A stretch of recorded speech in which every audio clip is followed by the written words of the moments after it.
the final talk here of the day. It's a panel with wide-reaching implications. What will inspire the next big thing in games? This is the one you want to listen to get some expert opinion here on global trends, which is what we're talking about. So I'd like to welcome, I hope they're in the room, our stage manager James can just kind of foreground them. We've got Zsuzsa James here from the Consulate General of Finland in Los Angeles, who's going to be our moderator. And she can introduce you to the rest of the panel, but I can tell you they're going to include Schoeller from Headup, Joanna Haslem from Snapfingerclick, Jeferson Valadares from Doppio Games, and Charlotte Cook from Bidstack, our sponsor. Now, folks, are you all in the window? Zsuzsa, how are you doing? Are you all here and queued up, ready to talk? Yes, indeed. Hi, Dave. Hey, wonderful. Here you go. Look, I'm going to hand over to you. I'm going to fade into the background here. You've got a little bit of time here to have your panel, and then we'll dive in and look at the questions in the end. Folks in the audience, if you want to leave a question for the panel, please do pop it in the Q&A box at the bottom of the window there. You'll just find it underneath the speakers, and I'll help you create those later, guys. But in the meantime, over to you. Have fun. All right. Thank you so much, Dave. And yes, hi everybody. It's and hi everyone in the panel as well. So lovely to meet you. And yes, let's knock this out of the park. Last panel of the day. Here we go. We can do this. All right, wonderful. So super quick. So as Dave said, my name is Zsuzsa James. I am the Trade Commissioner for Video Games and Esports with the Consulate General of Finland, based in Los Angeles. So I work with Finnish game startups who are looking to enter the US market. And today we'll be talking about global trends and what's the next big thing, what's going to inspire the next big things in games. So without a lot of further ado, I would actually, they've told me to introduce the panel, but I think they're going to do a lot better job than me, especially because I don't want to butcher names either. So what I'm going to do, because there is no table around us, I can't point at people, so I'm just going to call out names, and then let's do a round of introductions first before we dive into some questions. So Joe, would you like to start us off? Sure. Hi. So hi everyone. My name's Jo Haslem. I'm the design director for a company based in the UK in Brighton called Snapfingerclick. I've been in the industry about 12 years now. I started out working for a company called Relentless Software on a video game franchise called Buzz, which is a quiz game. It came with a little buzzer controller. After that, I did a few different things. I worked with Connect for a while. I did some mobile dev. I worked for another studio called Mediatonic in London for a while. Joined Snapfingerclick about 3 years ago. It was founded by some relentless people, and we just make party games that you can play together both in the living room but also online over Twitch. So all of our games have Twitch interactive features, so you can play along with the broadcaster and the viewers can actually influence the game and play along with the at home basically. And yeah, that's what we do now, and that's what I'm doing. Wonderful. All right, Charlotte, would you like to go next? Yeah, sure. So I'm Charlotte. I'm the VP of Gaming at Bidstack. So I have been at Bidstack now since October, and we are a London-based startup that enables video games publishers and developers to place native advertisements in their game. Prior to working at Bidstack, I've previously worked at Sega and Take-Two, and my job before Bidstack was working for another startup which did digital distribution for the majority of publishers on their PC titles outside of Steam. So yeah. All right, great. All right, Dieter? Yeah, like, I apologize. That's Dieter with a D. Okay. Perfect. Hi, Dieter. I'm the founder and CEO of Headup. We're an indie publishing company in Germany. We've been around for about 10.5 years now. We do mainly indie publishing across the board, obviously Steam, consoles, and so forth. But we always look at the more innovative angles as well of distribution. We've been involved with titles like Terraria, Binding of Isaac, Super Meat Boy, Limbo, stuff like that, doing box distribution, but also beyond that. And I think we published about 120 games in 10 years. And we have a little bit of internal development going now. And other than that, I'm really eager to see what everybody says on what's the next big thing will be. Yes, we all want to find out. All right, and lastly but not leastly, Jeff. Hey guys, Jeferson Valadares, co-founder CEO of Doppio Games. Like, we make voice interactive games, so that's games that you play with your voice. My background is in gaming. I've been making games for over 20 years. I'm originally from Brazil. I lived in Finland, UK, US, and I moved to Portugal recently. That's why it's so bright over here, even though it's like 6:30 p.m. Yeah, and I worked in the next big thing a couple of times, because I was in mobile like back in 2005, and I was in Facebook back in 2009. So I think there's many times where there's like the shifts in the industry that people talked about, oh, this is going to be the next big thing, etc. So I think that's actually one of the reasons why I got attracted to voice, because I do think has that potential to change the way, like, bring new people and new interactions and new creative ways of doing stuff. So I'm very excited to be here. Awesome. Yeah, and we will be talking about this a little bit later, about what is actually a big thing and what's not going to be not going to turn out as big a thing as we hope. So that's going to be very interesting. All right, awesome. So let's kick this off. So Charlotte, I actually wanted to start with you, talking a little bit about advertising, which is of course obviously a very big part of games, very core part of especially mobile games, and the game ecosystem in general. Developers are of course always looking for additional revenue streams. Ads, they can be implemented well and perhaps less well. And everyone is looking for something that works, organically in their games. How do you see sort of the evolution of ads, in particular native ads, developing in the future? What avenues will this open up for developers in the future? I think, so as you alluded to, advertising is a big part of revenue stream, particularly on mobile at the minute. And I think in some games, it has been seen to be potentially slightly disruptive to the gameplay experience for the player. It isn't always welcome, and it does act as a barrier. So I think native advertising can offer an alternative option to developers who want to have a more immersive experience that wouldn't be disrupted by advertising and still are able to earn revenue from that as a revenue stream. Another panel this morning I was on, we were sort of talking about this and a question came through, and I think one of the cool things about the technology we have developed is once it's in the game, we can serve advertisements based on the data we get back from the game itself, as to which territories that the players are in. So a player playing in China, for example, would see a different advert than a player in the US. So the advert should be tailored to the individual by region. So it should be far more in line with what they would be expecting, and not something that would look strange or unusual to them. So we can do it on that level. Also the ability for us to put advertisements on 3D textures within gaming. So we can put skins on a car, or a football shirt, or a Coke can, or whatever it might be, and the technology has been designed to do that. And I think there's going to be some really interesting conversations. They've already started with some of the developers I speak to around how can they start looking at this tool within their development plan and their cycle, and actually the building of the game. So how can they design their game to have those native slots and native opportunities that will work within the gameplay experience, but also act as a revenue stream. So I think that's going to be the biggest change.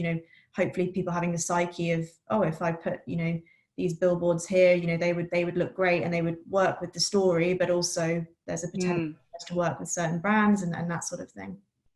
That's very interesting to actually incorporate that into the game design, into the design thinking itself from the very beginning, as opposed to what I think it used to be before. So that is very, very interesting. And I am super excited about that in particular, the putting stuff on 3D assets. It's basically product placement right? Like what we're kind of used to from movies and TV shows, but strangely haven't really been as common in games as in the other mediums. That's super interesting. Awesome. So you guys are an independent publisher, bringing the games, from what I understand, to many different platforms. There's of course now a lot of different direct-to-consumer opportunities as well for developers. How do you see the world of publishing adapting to this in the future? What new sort of distribution models gets you excited? What opportunities do they present to developers? Oh, well, the fun part is whenever we had the biggest successes, it was always unplanned because we tried something new, to be fair. For example, when smartphones were just a new thing, we started out with a brand and it went #1 in over 90 countries and basically paid the bills for about 5 years. So I always like to keep my eyes open to the sidelines. Personally speaking, I mean, classic distribution, revenue shares, everything is pretty set, even though there is some movement on the storefronts there. But what's really interesting right now for us is basically the subscription model coming, because I see it with my kids as well, because we taught the kids that games don't cost anything anyway. But the monetization model of advert-driven games, as has been said, can be immersion disruptive. So we're looking for a way for better player experience. And I imagine that the Spotify model and the Netflix model will come to games over time. Doesn't matter if it's streaming or if it's downloaded or anything. It's more of the business model I'm referring to. I think we're going to see a big shift between not distinguishing between free-to-play and paid games, but always talking more and more about retention in any game you do, because that's how subscription basically works. Which could be a little painful to certain genres who are more of the narrative or content restricted kind of genre. But I think the Netflix model will definitely be one of the biggest ones to tackle up next.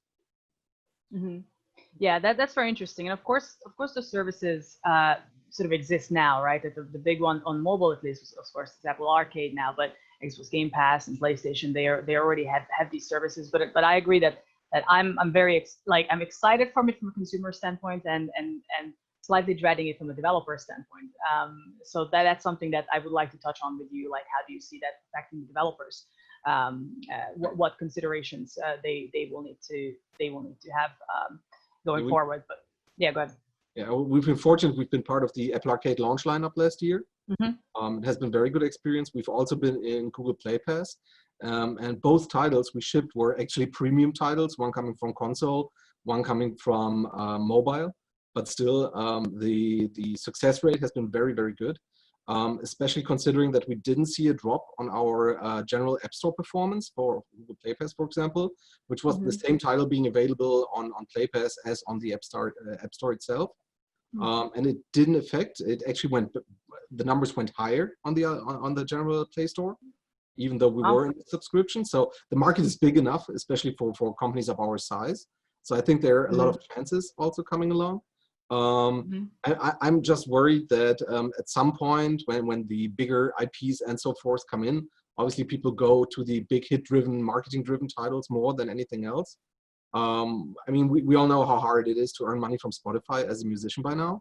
And I think it's a little bit responsibility of the first parties to come up with a model which doesn't go just by retention, but by engagement and other factors, to come up with a formula in revenue share, which is a little bit more developer friendly than the current rates are. And I also think we're going to see a shift away from studios going with publishers, but going to a Netflix-like model where Netflix produces and Amazon, they produce their own TV shows. So we're going to see probably more of the subscription directly funded, direct, exclusive to this portal production thing. But in the end, I mean, it's another chance to reach audience, and that's what we're here for. Right. Great. Thank you. All right. So, Joanna, with people being now stuck at home, of course, because of COVID in the last few months, and Twitch is really at the same time, Twitch is exploding. I think they had some 3.8 million unique broadcasters as of February 2020. So live streaming as well as being at home is really living its heyday right now. So games like what your team is making are really perfectly positioned to sort of tap into that right now. Talk to me, what big trends kind of are you excited about in this space, in the social gaming space? How do you think this social play will evolve in the next few years? Well, when we started SnapFingerClick, we were all coming from a studio that had made party games for years and had gone out of business, and there just wasn't enough demand for it. So when we founded SnapFingerClick, we thought, we need something more than just making games that you can play together. There needs to be more to it. And we were looking at streaming at the time. It was becoming a bigger thing. And actually around the time that we founded, Twitch was going through a bit of a change. This was the beginnings of it now, which we're seeing a lot more of in recent times. But people sometimes forget that Twitch was a pure gaming website for a long time. And in fact, non-gaming content wasn't even allowed on it. There was a game that PlayStation created around the launch of PlayStation 4 called the Playroom. And there was a mode, well, people were kind of already using it to sort of almost hack the system so that they could just broadcast themselves doing like a show, just kind of talking to people. And then the Playroom actually did an update because they were using their little AR games, and you got all the characters kind of in the background and the music and stuff. So they made an update where you could broadcast yourself kind of clean, just a video. There was a few sort of overlays and things, but it was marketed as a, you know, just a sort of little show almost that you could just sit and chat with your viewers. And then it briefly got banned from Twitch because it was sort of like, no, Twitch is a gaming website. But Twitch has changed a lot in the last few years, and it's now open to lots of different types of content. And if you look at the popular categories, obviously there's a lot of popular games, but the sort of in real life channels, the creative channels, there's a lot of varied content on Twitch. We're seeing gaming kind of colliding with other types of entertainment. And that's what we find really interesting, because Twitch is so social, not in a face-to-face way, but in a different way. And we think if you can be social together, then that should, in theory, translate to a platform like Twitch, where, you know, people log on to just hang out really and just chat and see their friends and talk about a sort of shared interest that they have together. So for me, what I find most interesting is the fact that we're seeing more and more of games that aren't necessarily traditional games. We're getting different types of media that do really well on Twitch, that kind of bring people together. There was a game that came out about a year and a half ago called Twitch Sings by Harmonix, which it's like a karaoke game, but it's very much a blend of karaoke and gaming. It's doing karaoke and getting your viewers to join in and set you little challenges and stuff like that. And it's not like a traditional game. I think that's, for me, is the most interesting part of Twitch, is that we're seeing this kind of whole social side of it exploding, and we're kind of bringing people together, sort of gaming, but just socializing as well. It's really changing the way that we perceive what a game even is. It's so interesting. I actually stream as well, so this hit very close to me. You know, when I kind of like checked out what you guys are working on, and the biggest thing for streamers is it's all about engagement, right? Like if all you wanted to do was play a game by yourself, you can just do that without the camera on. Like, there's no reason for you to have the camera on. The point is that you want to be you know, entertaining to some extent, but you want to engage with your audience, and you want to make your audience feel like that, you know, that they matter, that you're having fun. It's almost like a little extended friend group that you're sort of building in a community, and so it's all about engagement. So anything like that you can activate the audience, I think it's a fantastically interesting trend, because there really isn't or aren't as many opportunities for that, and I think that's a huge space that is ripe for innovation. How to activate the audience more, how to give more tools to the streamers to engage with their community. So that's super interesting where that's all going to go. All right, so Jeff, over to you about voice games in an industry that is all hung up on graphics and the better and more beautiful graphics, as we've seen from the recent Unreal you know, PlayStation demo, of course, which does look amazing. But you guys are in a very unique space, right? You know, targeting voice activated games. So how do they fit into the game ecosystem in your mind? What is you know, with these more, you know, of course now we are having more and more connected devices. Everything we have is connected, our refrigerator, our cars, and everything. And you know, you can see it on CES and then SIGGRAPH that how it's just all these things are going to be all connected. What new avenues are they opening up for developers? Why are you excited about this space? Yeah. So I think I mean I've been excited for a variety of reasons, but like one of them is I guess the main one is the fact that voice is like, if you talk about like human computer interfaces, like it's probably the easiest to use, right? Like if you want to learn how to use a computer or even a phone, you actually got to learn how to use it. In voice, if it actually works, all you got to do is say what you want, and then it's up to the developer to figure out what to do with that. Because like we already have a way of saying things, right? You can just say, hey, give me this information, and then the thing needs to do the math and give it back to you, right? So I think as an interface, it has like massive potential to unleash. Like for instance, smartphone penetration in India has been growing a lot, but you know they weren't actually using a lot of the potential because like a lot of people can't read. Like with voice, you don't have the problem anymore because you can just say what you want, right? And then like so there's a lot more people are gonna engage with technology. Like once this is like more commonplace. I mean, it's already like super widespread, but it's getting more and more every day.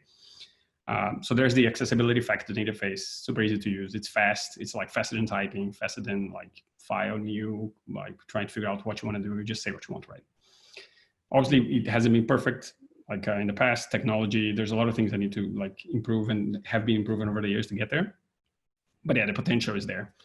Yeah, the second thing you're talking about devices, like if you think about VR or, you know, like an Unreal 5 demo, like you need a decent machine to play. Like the nice thing about most of the voice things is that they, like, you know, if you think about Alexa, it's like a $20 speaker, right? Like you get a lot of stuff out of it by very cheap because all the processing is being done somewhere else. Like it's basically just streaming.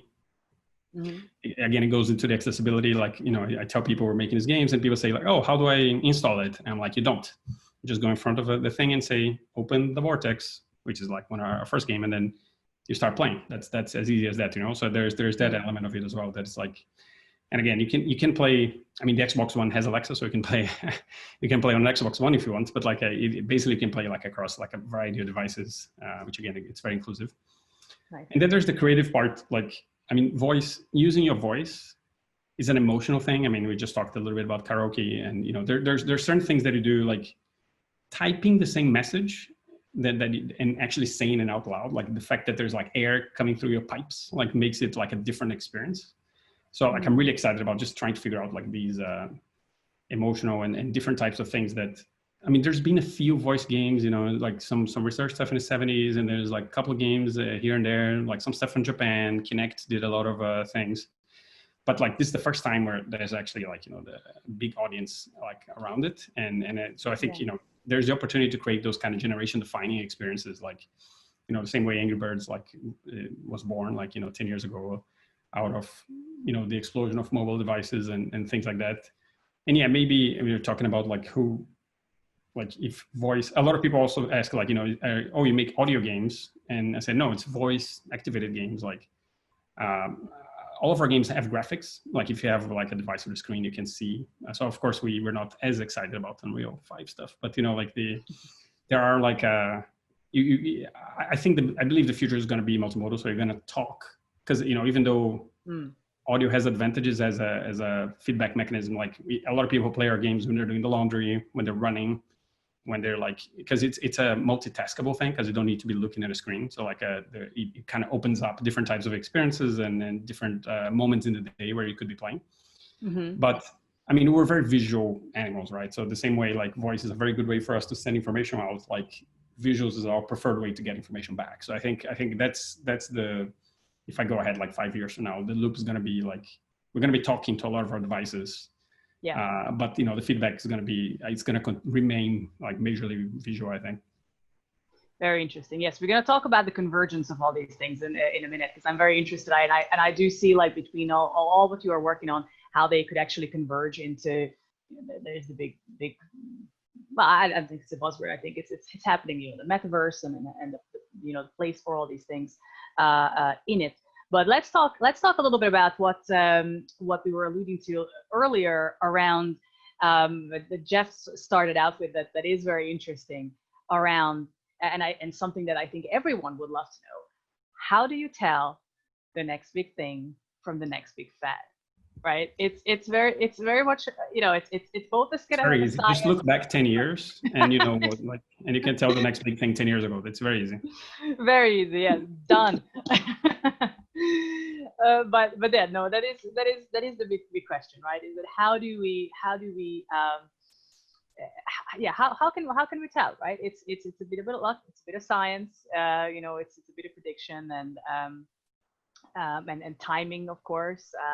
And maybe some experience around how, you know, technologies do develop, like, you know, like there's the famous sort of like the the curve of I know, hype, and then it goes down and then you go back. So I forget what it was called, but so yes, we'll give that out to this is the question now for everyone. How do you tell if something is the next big thing or something is a fad? Jeff, maybe you can super quickly go with that because you alluded to earlier. I mean, like again, I worked in mobile in 2005, like way before mobile exploded. And I think at the time we all felt it was going to be the next big thing because it was like portable, we had a review, it was like, we all felt like this is going to change the world, but it took a long time for it to actually change. And, a couple of other like things added on top. Yeah, I think in the end, it's like, at least from my experience, it's things like, what is this a thing that people do? And then is this like convenient, like what's the cost of doing this, like both in like dollars, but also like energy and things like that, right? So I think the more those things can be true, I think the higher the chance like there's something like to explode. But yeah, I mean, like predicting is like impossible. I mean, what we do, and I guess what a lot of companies do is like make bets, right? So that's kind of what we're doing. Like we basically, me and my co-founder, we quit our jobs and we start the company to do this, and we raise money, and like because we felt this was like compelling. And we believe that, the human aspect of like voice and the fact that it's like getting more and more accessible to the point that like everything is going to be voice, is going to have some sort of voice input at some point. Like there will be something there, whether the winner is going to be like, smart speakers, that's been popularizing, or if it's going to be, PlayStation 5 has a microphone, Stadia has a Google Assistant button on it. Like if you look at all the devices coming, like they all have, like they're all kind of ready for this, So that's what we bet on. But I mean, there's a lot of other things that could also become big. So it's like I said, it's a combination of luck with market forces and, the right experience. I also tell this a lot, like when I talked about voice games, like the tech is actually better than you think.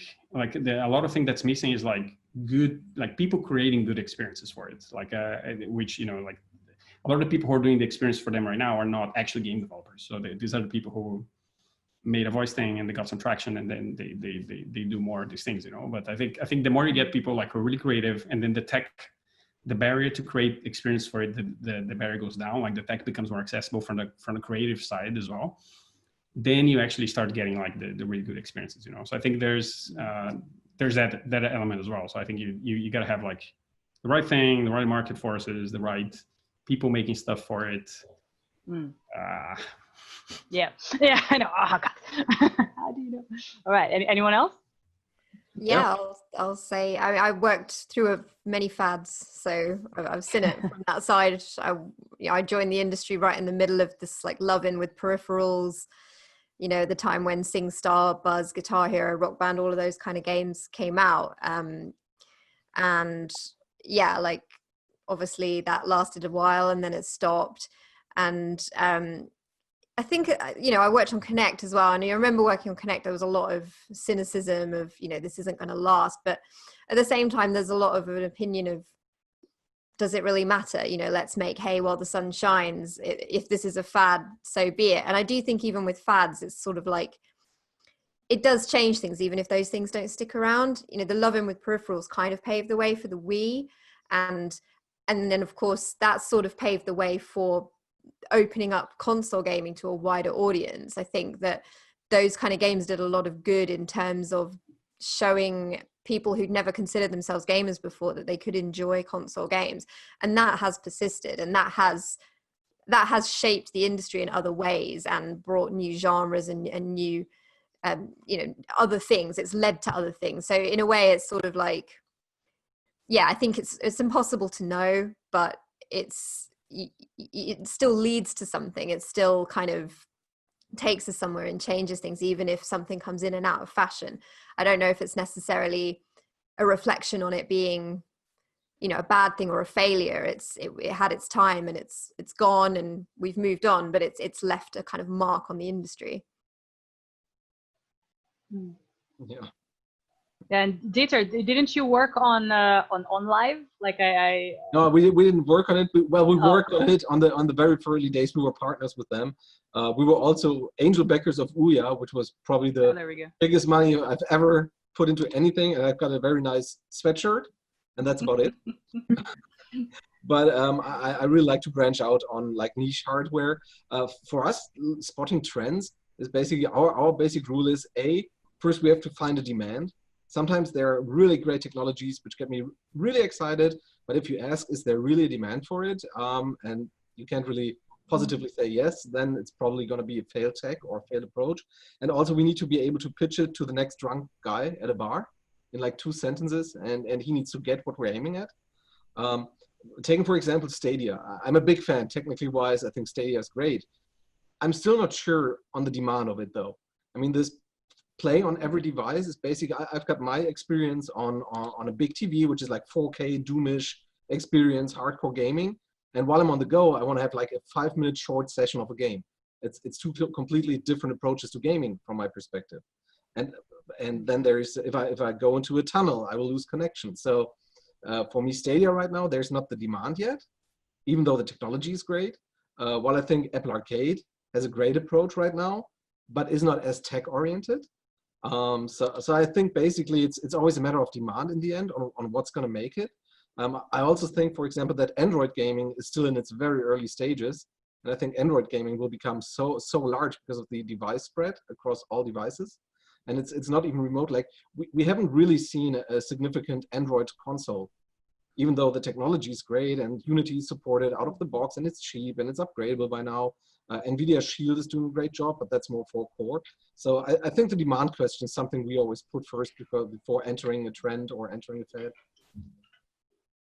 Yeah, I think as well, you on that point, with the demand, we're also lucky in the games industry to have such a vocal community, which can be tricky sometimes when you work at a publisher if things don't go exactly the way you planned. But I think if you can read the forums and communicate with the audience and sort of understand what they're interested in and what they want as their next experience, I think that's a really good insight into the way they're moving and their mindset is moving, and then how you can cater for them, where you'll have that adoption. You know, I remember when I worked at Sega, there were some games that we were sort of speaking about in the team, which would go from having a loyal fan base of a few, and you know, now they're like PUBG. You know, and we didn't at the time. It was a really small sort of indie game that a few people were really passionate about, and then suddenly it just blew up out of nowhere, and you know, everyone wished they'd known more about it back then. And if you follow the community, I think you can get that insight.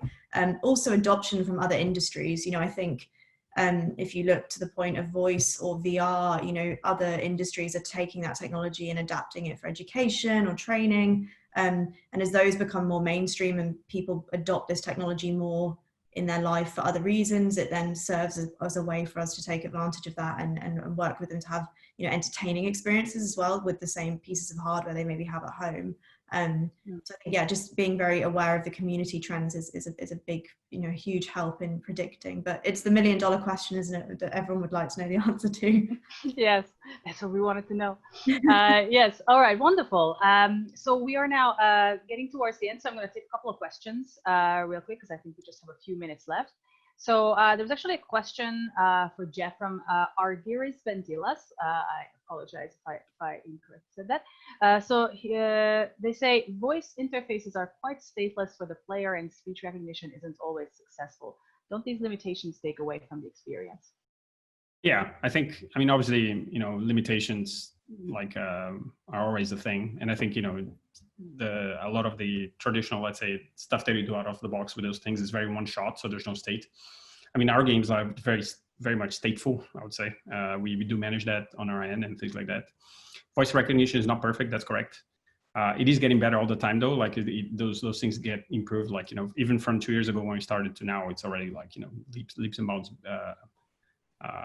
better than it was. But I think the other thing too is, like, if you look at games in general, like a lot of the best games, like at least in my, you know, best design games, at least in my experience or in my, let's say, opinion, are games where people looked at the limitations of what they had and then they worked around them, right? So like, you know, if you think about a game like Metal Gear, which, like, you know, is a very famous stealth game. And, you know, the whole point why they created a stealth game is because, like, in the first console, when they were making a game, they figured out they could only have one bullet at a time flying on the screen. So they couldn't make it, they wanted to make a shooting game, but like they could only have one bullet animated on the screen at a time. So the guy's like, how can I make like an action game with like guns and stuff, but if I can only have one bullet flying? And he's like, okay, let's make a stealth game. We're actually trying not to get shot. So, And these things create like really good experience. So I think like being able to internalize the limitations and saying, okay, how does that work? And our first game, The Vortex, is basically that's what we tried to do. We looked at like all the things that were kind of problematic, and then we tried to work with them, not against them.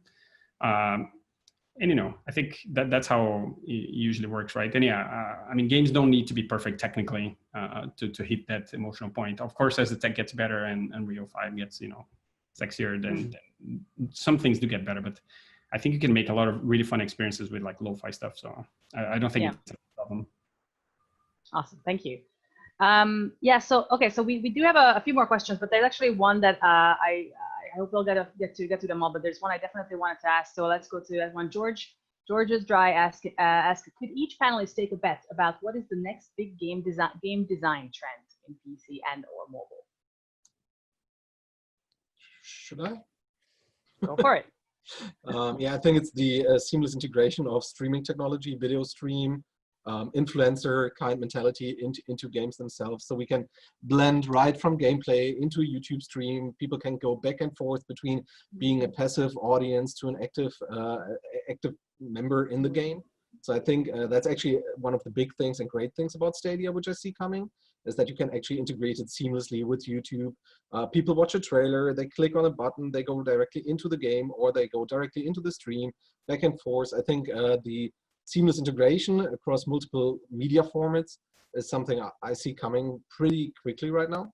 So that would be my bet besides the subscription thingy. Yeah, if I just go like tag on that, because I was going to say something similar, like the blurriness, like I think a lot of the lines are going to get blurrier.